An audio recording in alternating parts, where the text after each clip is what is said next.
Three times Nobel Peace Prize nominee, Abuna Elias Chacour, recently retired after serving since 2006 as the Archbishop of the Melkite Catholic Church for Acco, Haifa, Nazareth, and all of Galilee. Father Chacour was ordained and appointed as priest of St. George Melkite Catholic Church in Ibelin. He remained there until 2006, when he was elevated to become Archbishop and moved to Haifa. His vision was and is that through education, children, youth, and young adults of different faith traditions will learn to live and work together in peace. That vision is a reality in the schools of the Mar Elias Educational Institute. The cluster of schools he established now serves 2,750 students from preschool through high school. He received the World Methodist Peace Prize in 1994, and in May 2001, he was awarded the prestigious Renewal Peace Prize by a Buddhist group in Japan. Archbishop Chacour is the author of Blood Brothers, and We Belong to This Land. Blood Brothers has been translated into more than 20 different languages. We are honoured indeed to have him with us here, Your Excellency.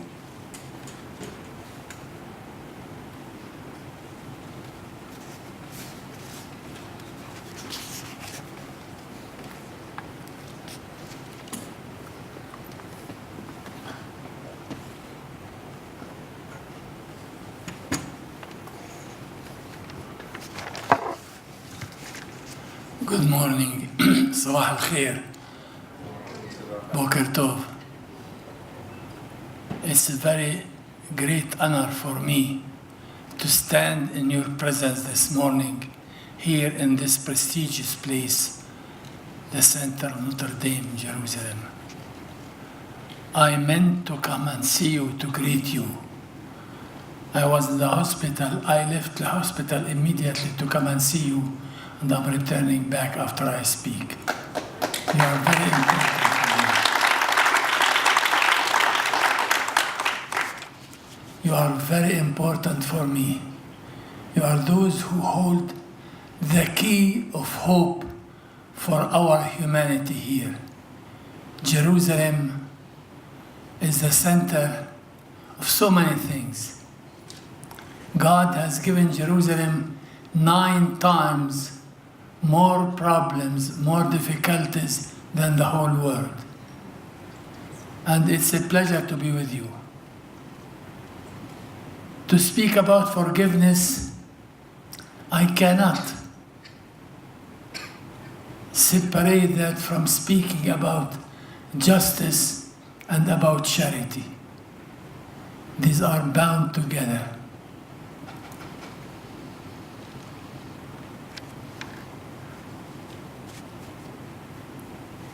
Where do we start? Do we start with David, who has made us share with our hearts and our mind the suffering of his father? We're sorry for that. We're very sorry for that. Or do we start with Balaam? When I was a little child, 8 years old, I was not killed, but I was deported. I became a refugee. I thought it would be a refugee for 1 or 2 weeks. I did not realize that I am condemned to be a refugee almost forever. Or do we start much earlier, when the Almighty God asked Abel, "Where is your brother?" And the answer of man is not the expectation of God. Man said, "Am I my brother's custodian?" And God wanted to hear, "Yes, I am my brother's custodian." We can start there. We can start much earlier also. When man, out of jealousy, out of evil that is deeply planted in our nature, use the evil in order to dominate the others and to reduce them to his slaves, to his servants. It's amazing how forgiveness was needed from the very beginning.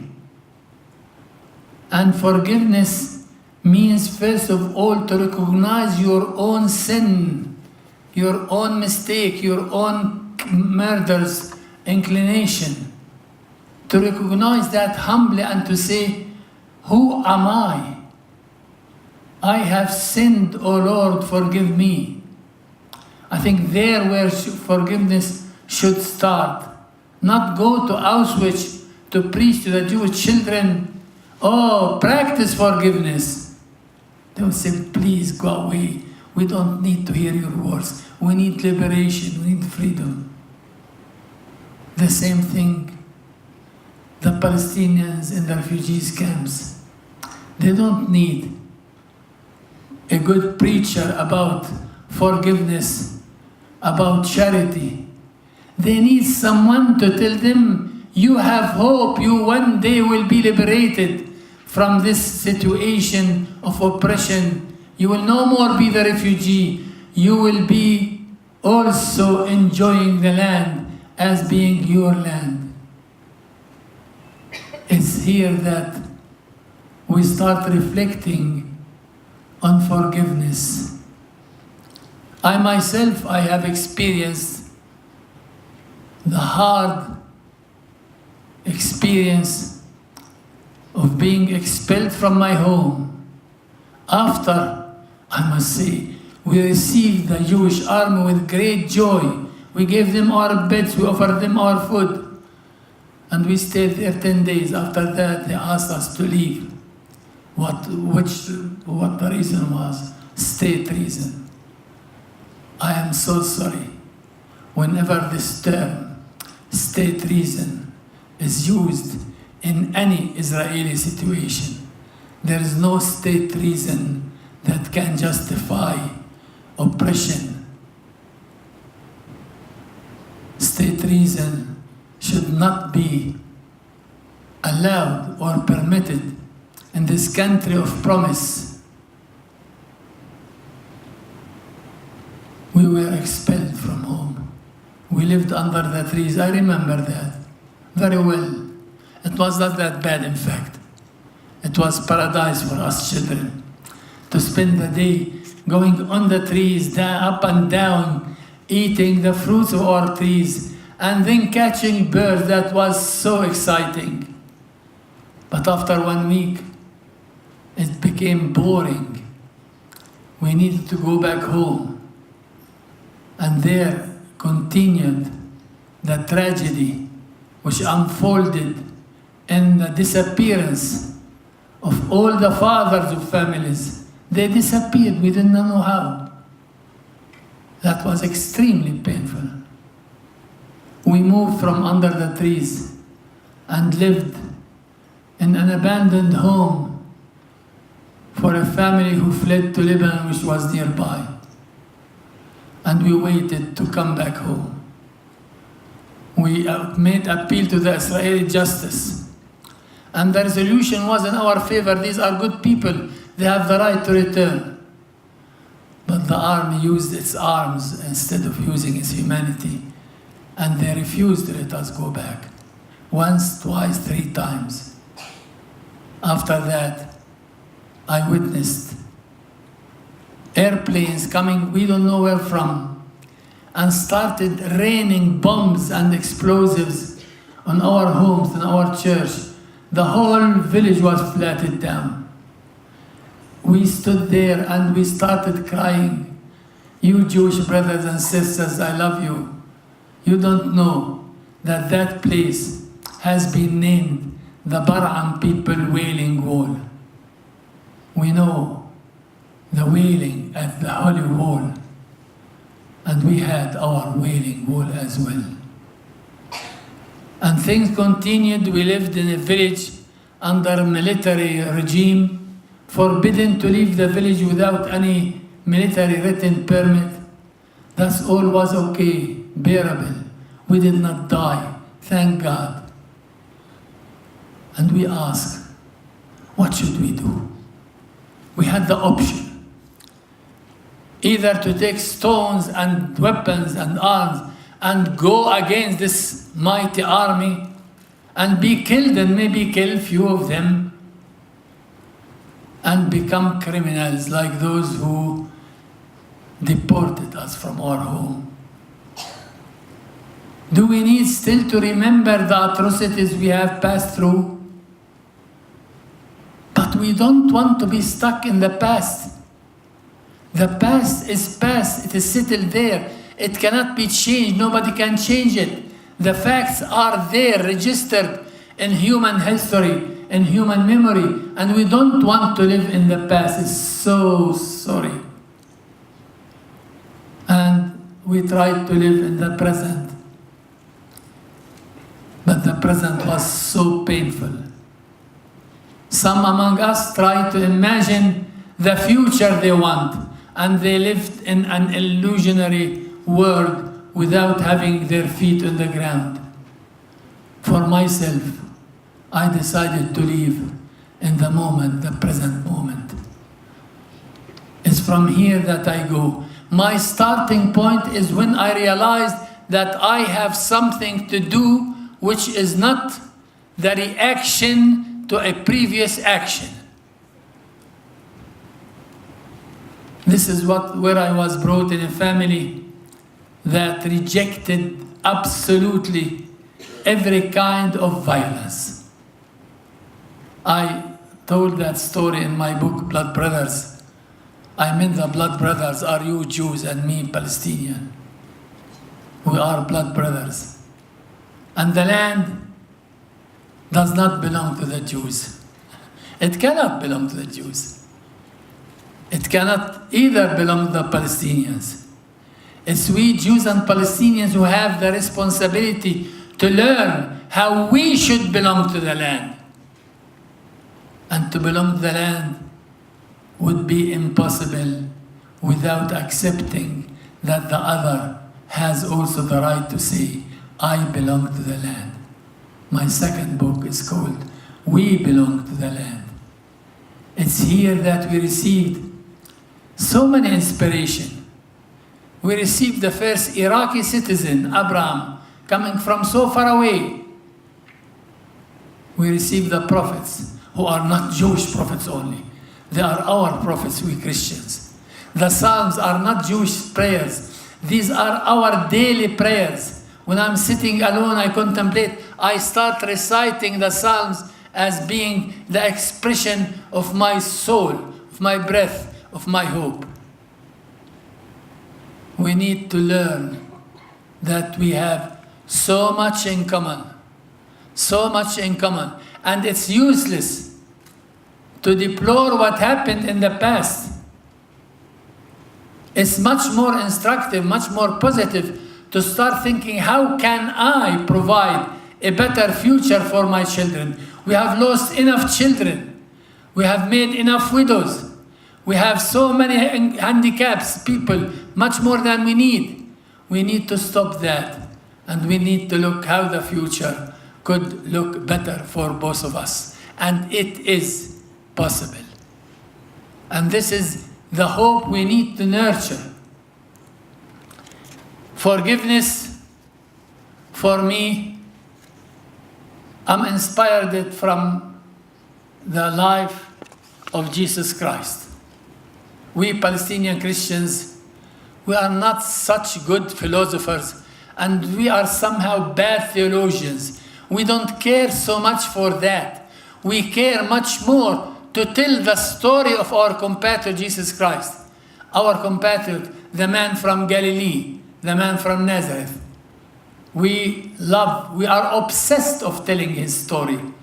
And I think when we tell his story, people can be attracted to do the same thing.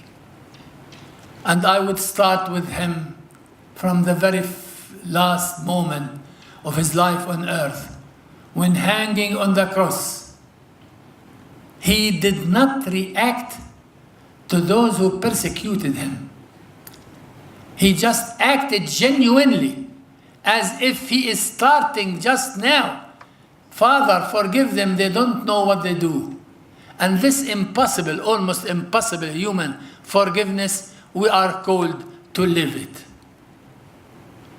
If we look all through our Bible, I mean the life of Jesus Christ, it's not a one-time forgiveness that we have to practice. It's a vocation, a calling that our life becomes all of it an enterprise of forgiving. 49 times, 7 times. It's impossible. But it is what we are called to do. And we see that deacon, the first martyr, Stephen, who was stoned, and while he was stoned, he knelt down and said, Lord Jesus, forgive them. Don't take that as something against them. Forgiveness is not an easy thing. It's a very, very, very difficult thing. You cannot decide to be a forgiver. Forgiveness is a matter of a fact. In front of a given situation, you have to act not with hatred. You have to plan with no vengeance. You have to give that place to the person to live. I remember this Jewish lady who was teaching with me in my school. And she told me the story of her son. He was in the army and he was supposed to kill. At a certain moment, in a black moment, a young girl, 17 years old, Palestinian, came with her knife and planted it in his back. He took his rifle and wanted to kill the girl. It's so easy. He said, she was just in front of me. But when I looked at her face, she looked like mother. I threw my weapons.